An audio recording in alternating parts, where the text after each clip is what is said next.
Welcome to CJ's Chat Box. Today I have as my guest Ray Bojo, who is quite a man of many talents, and I'm getting to know a lot more about him, so I want the rest of you to know a little bit about Ray. You've seen Ray around the village, I'm sure, but I wanted to know where he came from and how it all started. So were you native? Were you born in California? Yeah, I was born in Glendale, California. Okay. And but when I was one, my parents brought me to live in Rome. Ooh, Yes. how nice. But you were a little bit young to appreciate that. I was, yeah. Although I stayed there through most of my grade school. Okay. Yeah. So therefore your main language would have been Italian. Yes, I learned Italian before English. Okay. Yeah. So when did you move back? When you were 8? I moved back when I was 8, yeah. And then to what part of California did you go? L.A. Okay. Yeah, okay. yeah. And how did that, because that was your first language, did you have any issues that, with kids in school? They can be so awful. Oh, absolutely. Yeah, yeah. And because when you're a little bit different, obviously you're going to get picked on, right? So I used to get I had the nickname of Frenchie, and I used to get upset by that because first of all I was Italian, not French. Yes. And so yeah, I got in a lot of fights. Well, and again, it shows the kids didn't know anything different from French to Italian. But so the other thing I found interesting is that you said your dad was kind of tough and disciplined, and that therefore you went to summer school. Yeah. All the time. Yeah, my dad was I wouldn't say necessarily tough, but strict. There you go. Yeah, his expectation of me was to go to summer school through all of junior high and through all of high school, and I had good grades. Yeah. So it's not like I really had to go. Yeah. So that by the time I got to my senior year in high school, I just had a couple of classes to take, and most of the remainder was just whatever I felt like doing. So. Well, that's nice. Yeah. Also, maybe he was smart enough to say if he's home during the summer, he could get into trouble. So if you're in school, you can. Maybe, yeah. But I also, in your schooling, years ago when we were in school, they offered a lot of courses, whether they were trade or in art or creative. But did they have those in? Oh, yeah. I graduated high school with college prep. Okay. But since I had so many electives to take, I used to love to take shop classes, and I took wood shop, I took electric shop, drafting, metal shop, and actually even in the junior high I was at, we had a horticulture program. Oh my. Where we grew our own crops and honey, and we used to crossbreed plants and stuff. So it was a lot of fun. It was I loved those kind of classes. Yeah. Well, and again, which it keeps coming up the more I talk to you about that your creativity has always been there, and things that you've done in your life allow that creativity to grow, which I find very interesting. And I think that you'd said that you went to work at Little Joe's. Tell us a little bit about Little Joe's. Oh, okay. Well, the kind of the backstory that leads to Little Joe's, real quick, is I was 15 and a half. Okay. And I went up to my parents and I said, all of my friends have cars. Okay. None of my friends had cars. But I said it, and I said, so I need to get a car. And they're like, okay, well, that's great. As soon as you turn 16 and you got your license, go ahead. You've passed some of your driver's ed classes and so forth. So yeah, let's just do that. And I go, great. Where am I going to get the money? They said, well, you have to work. Oh, that's a concept right there. Yeah. So. My mom was watching me struggle to get a job because at 15 and a half, they don't hire. I see. 17, they do, but 15 and a half, they're a little leery about that. So she got me a job. She was the maitre d' and general manager of Little Joe's Restaurant, which is Okay. one of the oldest restaurants in LA and kind of a power spot in LA. You have the Dodgers that go there, the USC, the mayor, a lot of people that show up there. But so I got a job there, and that restaurant actually had a wine store and gourmet deli. Wow. So I started working there, and about a year later, I had enough money to buy a car and pay for my own insurance and maintenance and everything. So, and I bought my car cash. Wonderful. Yeah. You know how to save money too. Yeah. So, Wow. so I was, you know, the only one among my friends that actually had his own car, had money, and was, you know, it was a good lesson from my parents. I would say. Well, and again, just having the exposure to working in a place like that, and also, you know, your mom being the maitre d', but also a manager, that you picked up the skills, because I think you said in a little while you ended up managing there. Yeah, I ended up managing the gourmet deli and wine store, and also the bars. Oh, that's right, because you said you got a certification for bartending. I got a certification in bartending, and so I knew the bar setups. I knew exactly what we needed in each and every bar, and and that restaurant had 7 bars. Holy cow. 2 of them were for customers, and others were, you know, just to get drinks out to the tables, because they had 7 dining rooms. They could seat at any given time 1,600 people. Okay, so now wait a second. Yeah. You're talking Little Joe's. I'm imagining a small No, deli. no, this is big. Oh my Yeah, stars! yeah, yeah. Yes, it's Yeah. big, and and for you to, again, I'm just in awe of the experience that you were exposed to and how you took advantage of that. You just like a sponge. You took it all in, and you also said not only the bartending, but that you took something in the food, got a certification for that. Yeah. But and that the interesting part was that you got to go be a chef in a local restaurant. Oh yeah. As part of that. Yeah. So I graduated a year early, and the reason for that was because of the overall history and math and so forth that I had from my grade school really shot me up a couple grades here when I came to the United States. They're a lot more tough in school. Right. There. So the only thing I had was the language needed to catch up, and it did. So I graduated a year early, and I personally just didn't feel I was mature enough to go to college. I just didn't think I had that. That's a good excuse. Actually, I didn't think I was that interested. So, At the time, but you blamed it on immaturity. You're right. Okay. So I decided to go at Glendale Community College and take their food quantity preparation course, okay. which is like a culinary course. Right. And part of the training was that when in the second year of that training, you actually have to go to local restaurants and be the guest chef for the day, and also have to run once a week the school, the college cafeteria. Yeah. Well, and in doing that, I mean, again, one of your strengths is numbers, but the fact that even in looking and preparing for food, knowing how much of this to buy and how much of that, and you have to know that. You have to just be able to pick that up, and even with a cafeteria, knowing how much to order and how much if you were in charge of that.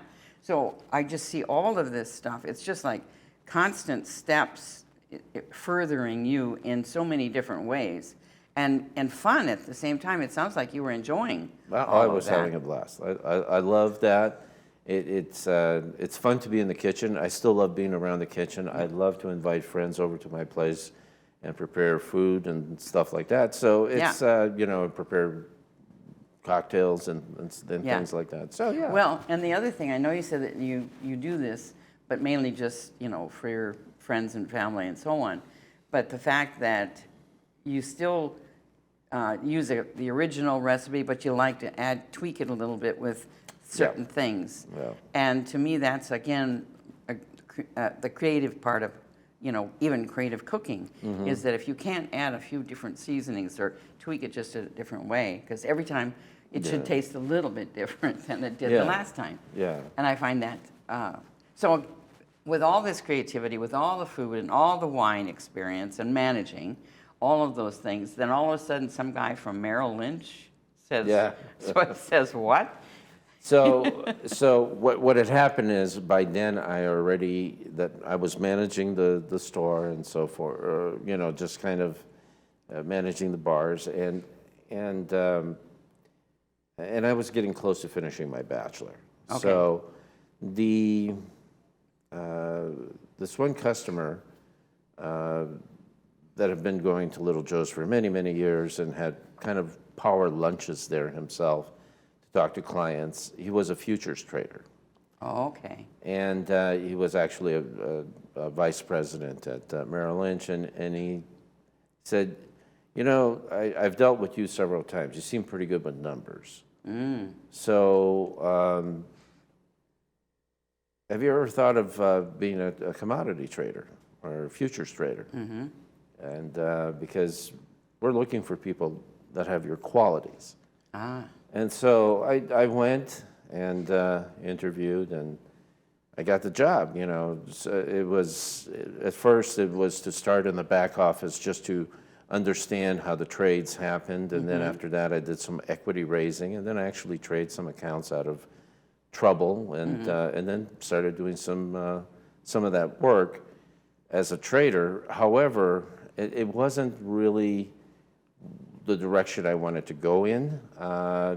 To further, again, I didn't quite feel I was ready for that. So I decided to make a kind of a lateral move and picked up a job in investment banking over at the time, Security Pacific. Okay.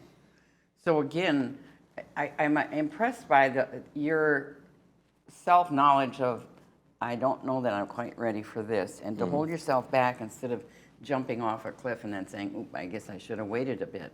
That to have that sense of what you were best at and to move into the bank investments. Now, was it while you were with the bank investments that you were able to come up with ideas that they listened to and adapted? That's so basically what happened is, I was only like 23, 24 years old. So I wasn't quite of the age yet to be an investment banker.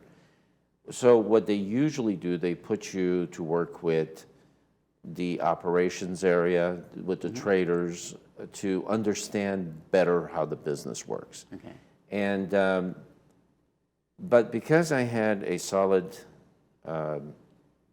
educational training specifically in business and in a special area of business, which is quantitative analysis. Oh, okay. Of management and business and finance.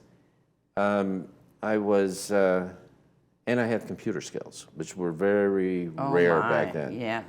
They would approach me and ask me, how would you deal, like, for example, in trying to figure out the best way we could strategize investments versus just putting the money in Fed funds or something like that. And so I played around with a few different models and proposed the models, and they liked them, and then they tweaked them themselves too. And then after that, they said, well, spreadsheets were just coming out. And I said, no, that's you're not going to get anywhere with that very quick. So I could play with databases and things like that, and gave them like multi-dimensional views of how they could do this. And they were like loving it. And, wonderful. I mean, again, to be that young, really, and still have the kind of respect that they gave you and were able to creatively give them something they probably wouldn't have found out in years. Just because, that's true. You were ahead of the game there.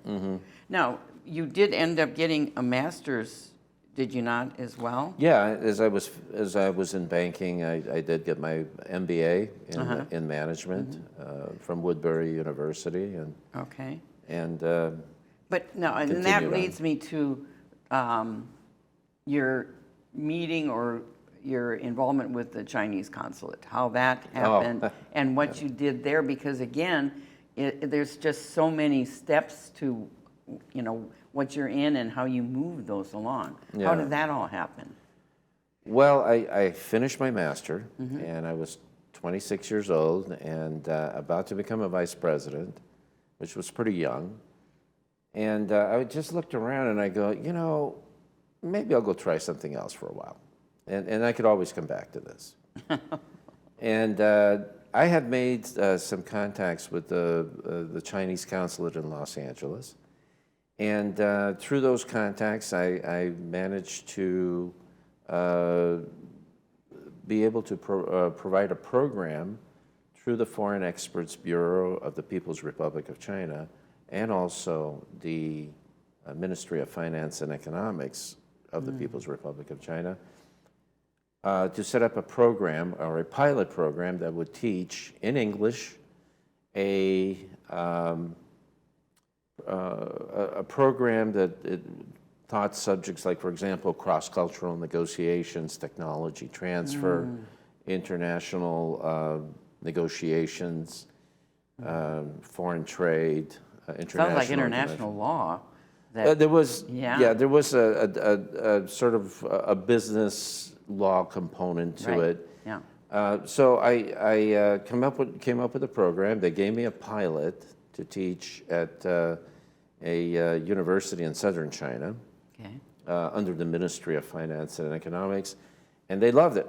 And from that, over the next 4 years, I developed a program that actually taught at 17 different locations this subject matter. That, again, astounding.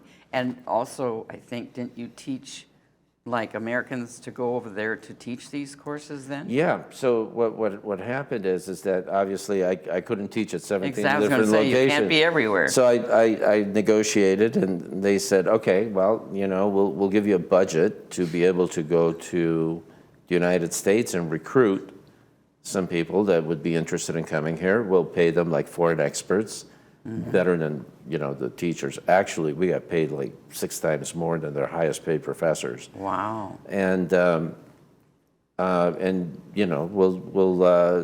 if you can give them a little bit of an acculturalization of how to come here. So I worked with coming up with that, and we were very successful. In North America, I was successful in recruiting primarily MBAs that were interested in having that experience with China. And also at the same time, sometimes people that were specializing in contract law that were interested in doing that too. So I found a good pool of people that really had a great experience there, made tremendous contacts. Yeah. And what was interesting was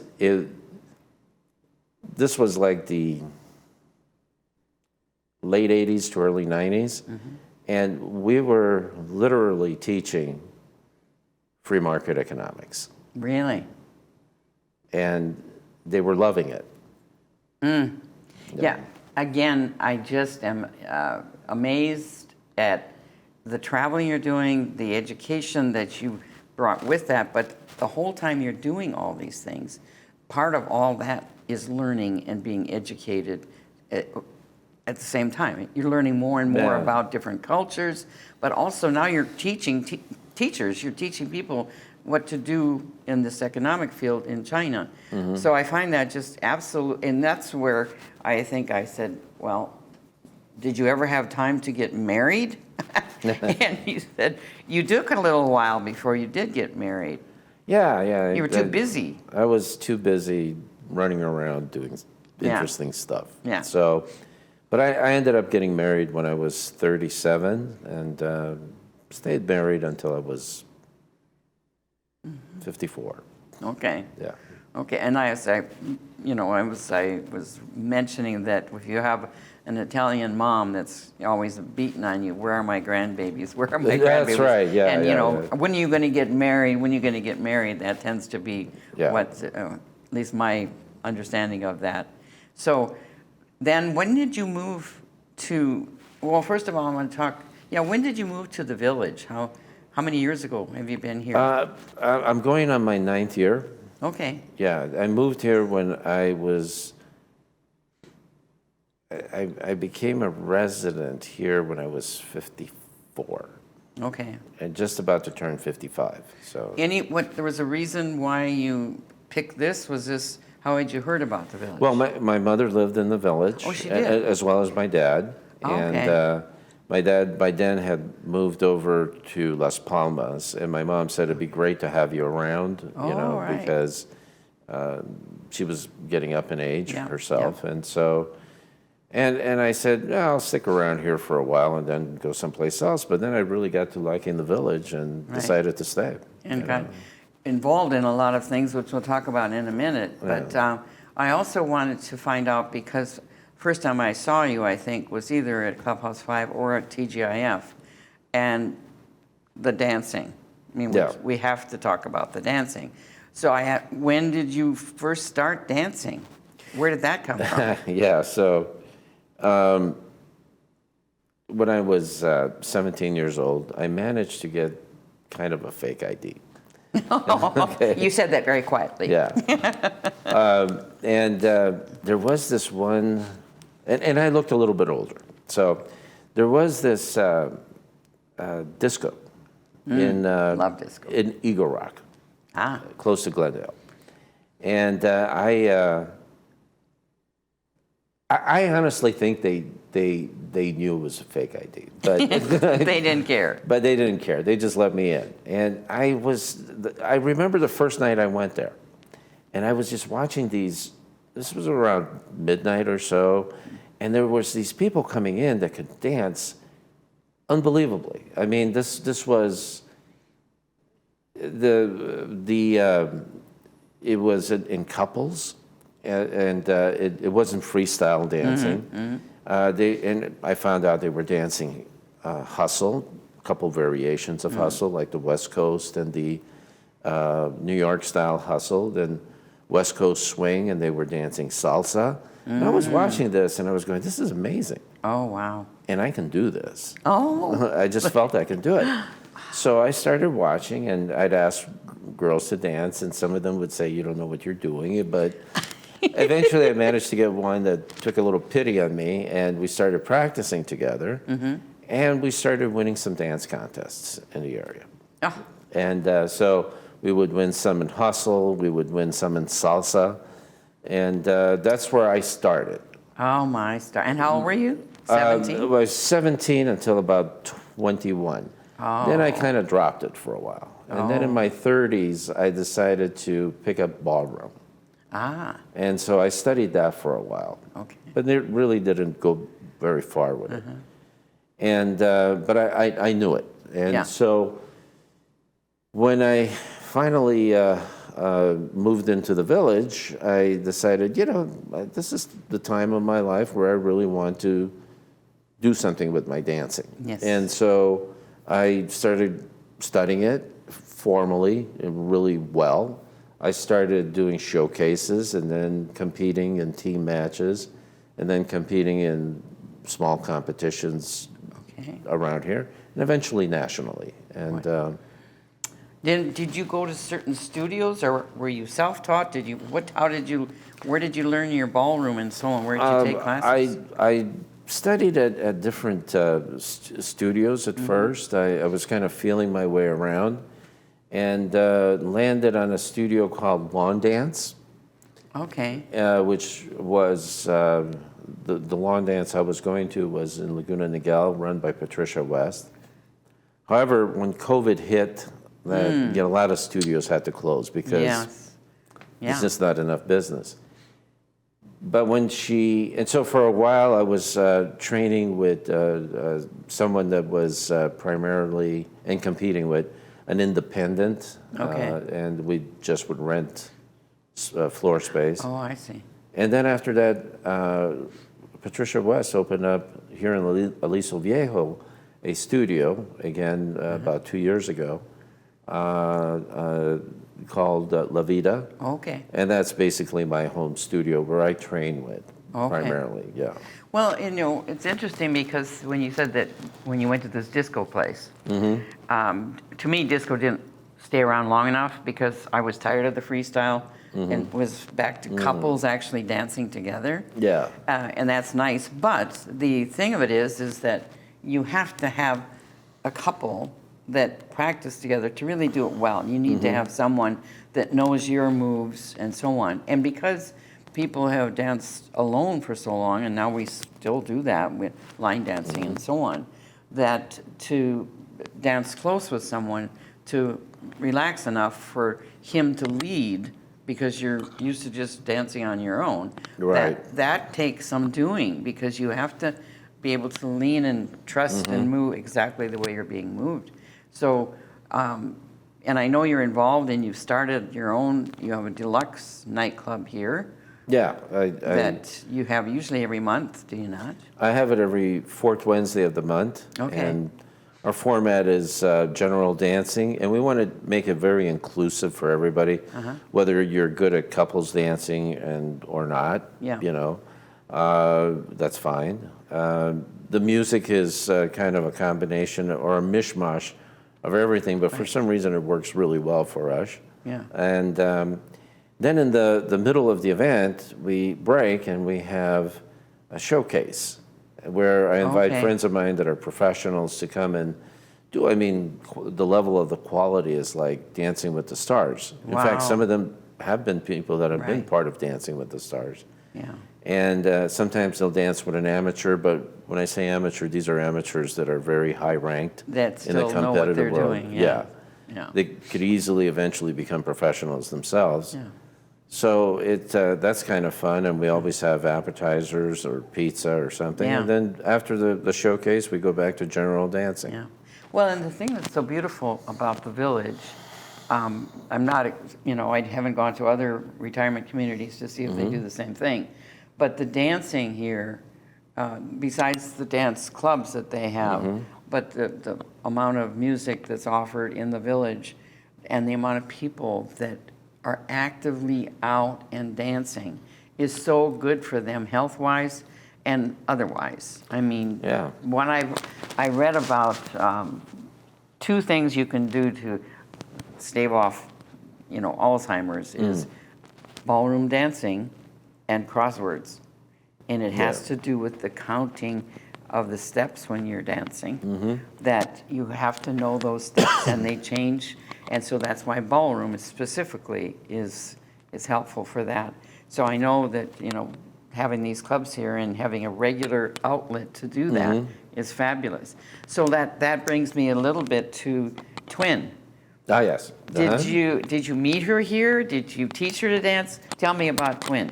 Okay. Yeah. Yeah, so Twin and I met at TGIF. Oh, you did? Yes. And that was about 6 years ago, 5.5 years ago, something like that. And she asked me, she liked the way I danced. Yeah. And she asked me, would you be willing to teach me? And I said, well, I think I can, I know how to dance, and I know how to compete in dancing, but I've never really taught. I'll teach you a little bit until you maybe should go and train with professionals, you know. And so we did that, and so I taught her a little bit, and she ended up training under my instructors. Okay. Yeah, and after COVID, she decided to start competing. Wow. And she has, and I'm very proud of her because she's done very well. In American-style ballroom, or what they call smooth ballroom, she's ranked number 3 in the world right now. Wow. For that, in her age division and her grade level of dancing. It's quite the accomplishment. Now, are you going to take credit for that, or is she just naturally talented? No, I always told her that she had a lot of potential, and she's actually naturally talented as far as Well, I'm that's concerned. wonderful. Yeah. Well, that was a good choice you made to say, okay, I'll teach you a couple of steps. Yeah, I'll And teach then you a we'll little see how something, that but let me goes. bring you to some professionals. because they can really teach you. Yes. Yeah. But she caught on, and she, loves it. I take it because you're all over the place competing. Speaking of which, you have a couple of trophies that Yeah, you can share with us. Sure. And if friends of mine in the village have come to my place, they'll see like there's a bunch of trophies. But that's because I compete a lot. Every year I kind of get rid of that set of trophies and start a whole new batch for that year. I was going to say, because I know you win a lot of trophies. Yeah. I know that these places in here are not that large, so you might not be able to store them. Even just, you'd have to do like, this is from this year, but the rest of them are in storage. Right. Because how in the world could you ever put all those? Yeah. But anyway, I love watching you on Facebook and seeing all the latest dances that you're in and competing with, and the, first place, second, you're winning all the trophies. Yeah. So show me a couple of those and So, tell us about that. Just real quick, I've trained in 5 different disciplines of dancing. Okay. One is American style ballroom, the other one's international style ballroom. Little differences. One is American rhythm, the other is international Latin, and finally nightclub. My goodness, I didn't realize there's that many different nightclubs. Styles. Yeah. So altogether, these 5 different disciplines comprise 27 different dances. Oh my word. Yeah. So my favorite of all time is nightclub, but I'm very comfortable in competing in American Smooth or the others too. Right.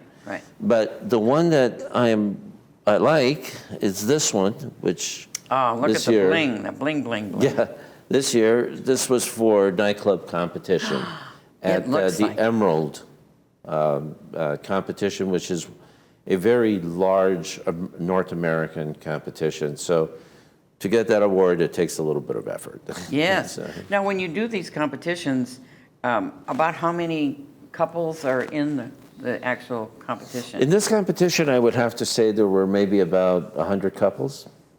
And then slow elimination. There's some elimination that takes place. Yeah. And on top of that, you go in heats. So there's so many different heats that you dance. And in this particular one, the styles of dancing that had to be accomplished were hustle, West Coast swing, merengue, salsa, nightclub two-step, Argentine tango, and a couple others. Yeah. A bunch. Yes, I would say.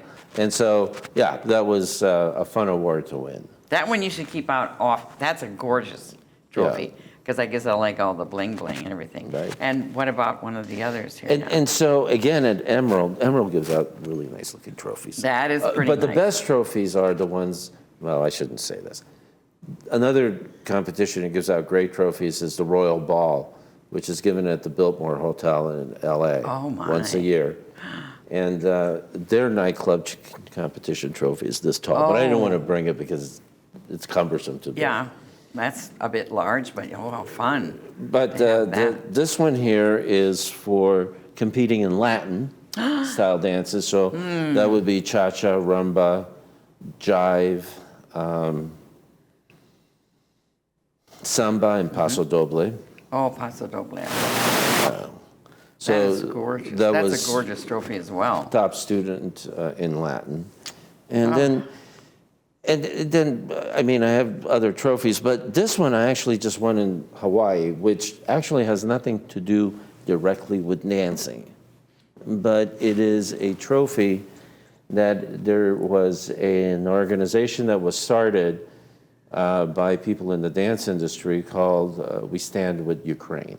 Oh, wow. And because of some of my efforts in raising money through dance for that, they gave me what is called the Guardian Angel Award. Oh, Yeah, it's for that 2023. is precious. Yeah, so And again, it's the efforts you put into that and such a great cause. Yeah. That's really, really nice.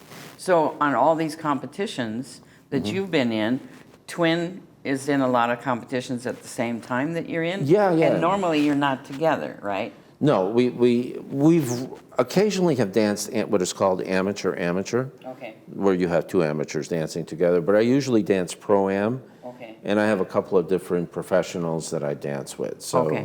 yeah. And she does the same then? And she does the same thing. And she's winning as well? Yeah, ranked number 3 in the world. Oh my gosh. Yeah, and- That is so exciting. In American Smooth. And I'm actually ranked technically number 1 in Latin style dances based on the Embassy World Competition. And number 2 in overall nightclub. My goodness sakes. Well, you're going to have, trophies are nice, but you may have to start saying, why don't you just give us ribbons? Because we could put them in the house someplace and it's not going to take up as much room. I don't even put those out. There's just too many of those. Oh my stars. Yeah. So, and something else, just got back from Hawaii on Monday, correct? You've been Yeah, there for, and you were there for a competition as Yep. well? Yeah. And how did you do there and how did Twin do there? Well, Twin did very well. She actually was asked to do a solo presentation. She did like a theatrical tango with her professional partner, and she did great. It was really good. She competed in rhythm. Which she did very well in. Yeah. And she competed in American Smooth Ballroom. So she did great. I competed in nightclub, Latin, rhythm, and American Smooth Ballroom. Yeah.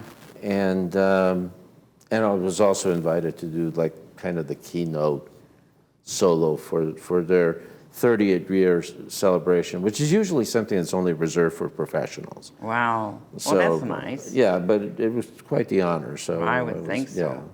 Well, and again, the accomplishments of every stage of your life, there's been accomplishments as I see it, to be, real young and managing this huge place, Little Joe's, that I didn't realize was so large. But all the way, the accomplishments that you've made, and then to do now this, and you've been dancing all the time, but really to get into the competition didn't start till you were older, is that right? In your 50s or so? Yeah, my 50s. Right, was when you came here and said, I'm going to spend more time dancing. That I find just absolutely wonderful, but after, how do you prepare for, competition starts at what time of the day and ends at what time of the day? Oh, it's good. So that's a good question. Sometimes he'd start at 7 in the morning, and they'll go until 2 in the morning. Yeah. Well, what do you do to keep yourself, your nourishment, your hydration, all of that stuff, and rest? I mean, is it hard to wind down after you've had the competition and you won something and you go, back to your room like, I can't go to sleep now? Oh my gosh, I'll tell you, if you've been dancing all day long, I fall asleep like a baby. Really? Yeah. Well, I mean, physically you've been exhausted, but the high you get from That's the excitement true. of it is that wonderful.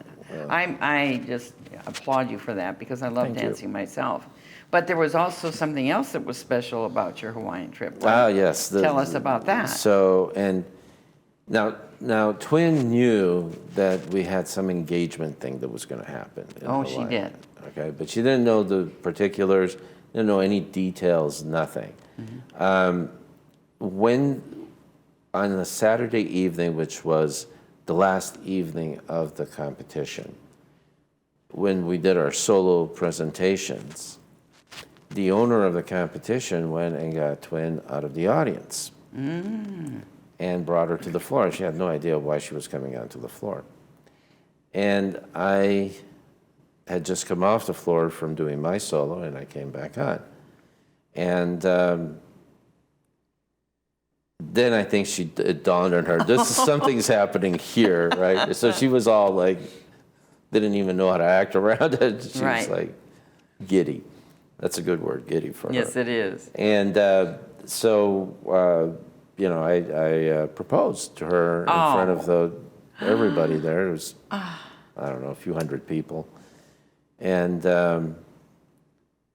we did like a quick little waltz, impromptu waltz to the Maui waltz, which is kind of a traditional thing in Hawaii to do. And we were So she said presented the yes. place. Yeah, she said yes. And she said yes. So that was important. I was going, she better say yes. Yes, yes, in front of all these people at this Yeah, time. right. Oh, but that is so precious. So you had kind of had that idea and planned to do it at that time? So between the owner of the studio that I train at, Patricia West at La Vida, and the owner of the competition, David Alvarez, that owns Hawaii Star Ball and the California Star Ball, Yeah. we plotted. Oh. For a couple of months. How are we going to do this? Oh, you know? how cute. Yeah, and then when we got there, we got all kinds of little helpers to make sure that things went smooth.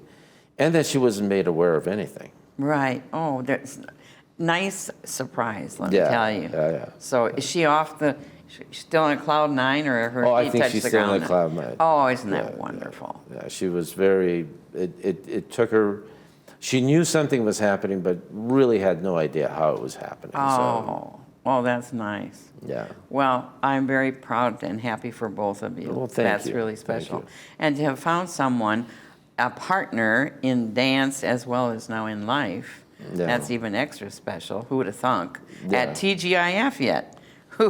TGIF, there's a lot Magic of couples. spots there. Yeah, there's a lot of couples that evolve from Isn't that being there, amazing yeah. that they bump into each other because they love to dance? And there's a few dances there where you can couple up and actually hold one another while you're dancing. That's nice. Mm-hmm. Yeah. So, anyway, it has been a real thrill to have you on the show. I've had you on Cocktails and Conversation, and we got Mm-hmm. to know a little bit about pieces, but nothing about you. And I said I wanted to find out how you got to be where you are now. Mm-hmm. And so I found it quite interesting, and to see all your creativity expressed in so many ways, whether it's cooking or dancing or managing or teaching or giving people ideas about how to do different things in the free, marketplace, if you will. You've done all of that. Yeah. And you're still working, right? But you've taken a couple months off, is that right? Yeah, now I just consult in my arena in banking. Yeah. And but I've decided to take about 3 months off just to kind of wrap up competitions for this year, have Okay. the holidays, and then in January start up again. Yeah. It's nice to keep your toe in the water, so to speak, to keep the testing of that. You know, at my age, it's the height of income earning, so it's Yeah. hard to give that up. Right. Anyway, again, thank you so much, Ray. I'm so glad you were willing to be my guest. Oh, totally my pleasure. Thank you so much for inviting me. All right, here. We'll see you on the dance floor. See you on the dance floor. Okay. Okay.